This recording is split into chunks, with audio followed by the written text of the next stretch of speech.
बदन पर कफनी, सर पर रुमाल, लंबे हाथ और कृपालु आंखों वाले इस फकीर ने गांव की एक पुरानी टूटी फूटी मस्जिद में अपना डेरा डाल दिया और इस मस्जिद का नाम रखा द्वारका माई। ये फकीर दीन भी था और दयालु भी, हिंदू भी था और मुसलमान भी, इंसान भी था और भगवान भी। शिरडी में खंडोबा के भक्त महर्षापति ने जब इस फकीर को देखा तो अनायास ही वे पुकार उठे, मेरे साईं। आज वही साईं पूरी दुनिया का साईं बाबा बन चुका है।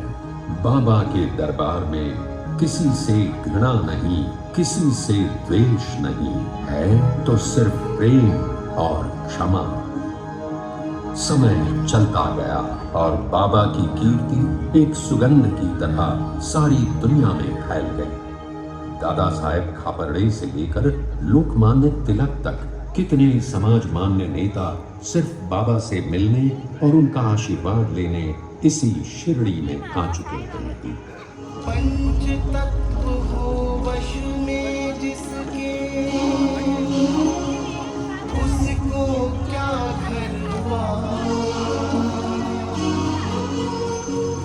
उसे तो अनुकूल सभी दिशाएं, घर सारा संसार, घर सारा संसार, घर सारा संसार, घर सारा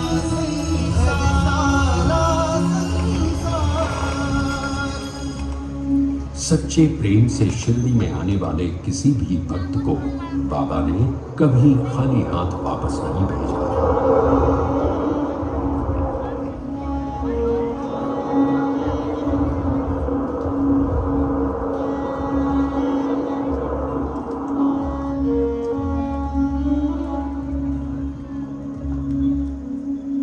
बाबा के भक्त अनगिनत हैं और हर भक्त की एक कहानी है। उनके लिए ये कहानी नहीं बल्कि बाबा के आशीर्वाद का चमत्कार है।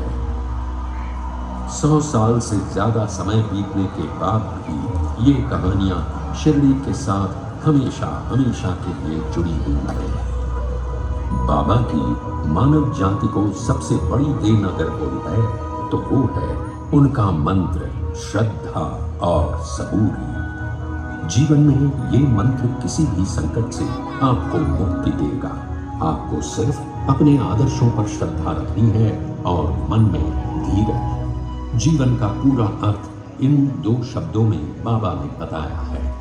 वो नीम का पेड़, ये द्वारका माई, बाबा की ये धुनी, ये सब आज एक कभी न मिटने वाला इतिहास बन गए। पूरी दुनिया से यहाँ भक्त आते हैं और उनके मुंह में एक ही बात होती है, बाबा का बुलावा आया है।